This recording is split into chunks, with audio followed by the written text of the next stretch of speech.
Visit rainyroadmedia.com for my self-published work and to stay informed about future projects. Your support is greatly appreciated. If you're an aspiring writer like me, you may have heard how critical it is for your stories to have a compelling opening. If the story doesn't immediately hook readers, it can get tossed out. So I thought an interesting experiment would be to put published books to this test. I'll read the first 4 pages, and you'll decide if the story is worth continuing. So, let's start reading the first 4 pages of A Dog's Purpose by W. Bruce Cameron. Chapter 1. One day it occurred to me that the warm, squeaky, smelly things squirming around next to me were my brothers and sister. I was very disappointed. Though my vision had resolved itself only to the point where I could distinguish fuzzy forms in the light, I knew that the large and beautiful shape with the long, wonderful tongue was my mother. I had figured out that when the chill air struck my skin, it meant she had gone somewhere, but when the warmth returned, it would be time to feed. Often finding a place to suckle meant pushing aside what I now knew was the snout of a sibling seeking to crowd me out of my share, which was really irritating. I couldn't see that my brothers and sister had any purpose whatsoever.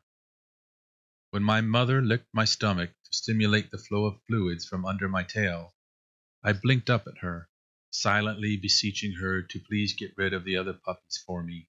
I wanted her all to myself. Gradually, the other dogs came into focus, and I grudgingly accepted their presence in the nest. My nose soon told me I had 1 sister and 2 brothers. Sister was only slightly less interested in wrestling with me than my brothers, one of whom I thought of as Fast, because he somehow always moved more quickly than I could. The other one I mentally called Hungry, because he whimpered whenever mother was gone and would suckle her with an odd desperation, as if it were never enough. Hungry slept more than my siblings and I did, so we often jumped on him and chewed on his face. Our den was scooped out underneath the black roots of a tree, and was cool and dark during the heat of the day. The first time I tottered out into the sunlight, Sister and Fast accompanied me, and naturally Fast shoved his way to the front. Of the 4 of us, only Fast had a splash of white on his face, and as he trotted jauntily forward, this patch of fur flashed in the daylight. I'm special, Fast's dazzling, star-shaped spots seemed to be declaring to the world. The rest of him was as mottled and unremarkably brown and black as I was. Hungry was several shades lighter, and Sister shared Mother's stubby nose and flattened forehead, but we all looked more or less the same, despite Fast's prancing. Our tree was perched on a creek bank, and I was delighted when Fast tumbled head over heels down the bank, though Sister and I plummeted with no more grace when we tried to make the same descent.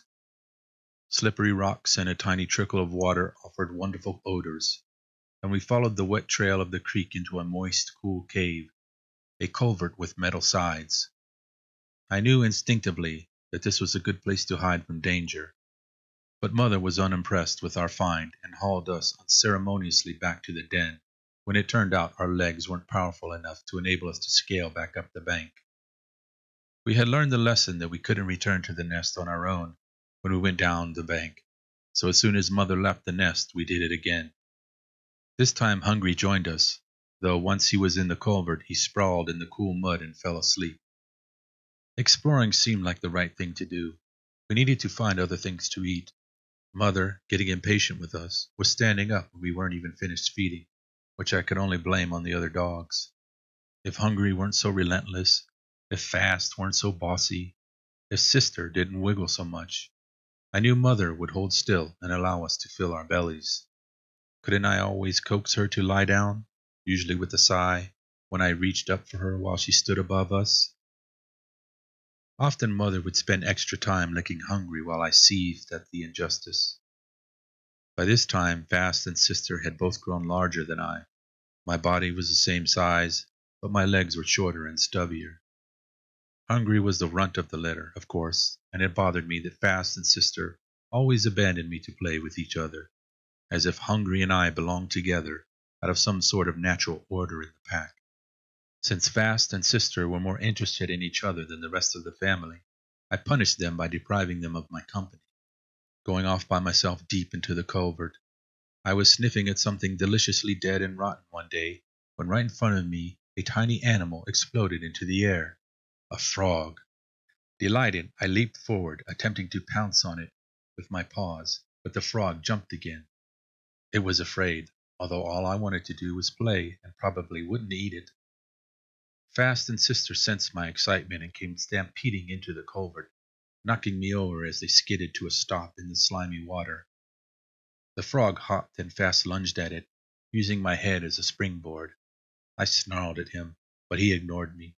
Sister and Fast fell all over themselves to get at the frog, who managed to land in a pool of water and kick away in silent, rapid strokes. Sister put her muzzle in the pond and snorted, sneezing water over Fast and me. Fast climbed on her back. The frog, my frog, forgot. Sadly, I turned away. It looked as though I lived in a family of dimwits. I was to think of that frog often in the days that followed, usually just as I drifted off to sleep. I found myself wondering how it would have tasted. More and more frequently, Mother would growl softly when we approached, and the day she clicked her teeth together in warning when we came at her in a greedy tumble, I despaired that my siblings had ruined everything. Then Fast crawled to her, his belly low, and she lowered her snout to him. He licked her mouth, and she rewarded him by bringing up food, and we rushed forward to share. Fast pushed us away, but we knew the trick now, and when I sniffed and licked at my mother's jaws, she gave me a meal. At this point, we had all become thoroughly familiar with the creek bed, and had tracked up and down it until the whole area was redolent with our odors. Fast and I spent most of our time dedicated to the serious business of play, and I was beginning to understand how important it was to him for the game to wind up with me on my back, his mouth chewing my face and throat. So, what do you think? Based on those first 4 pages, would you keep reading?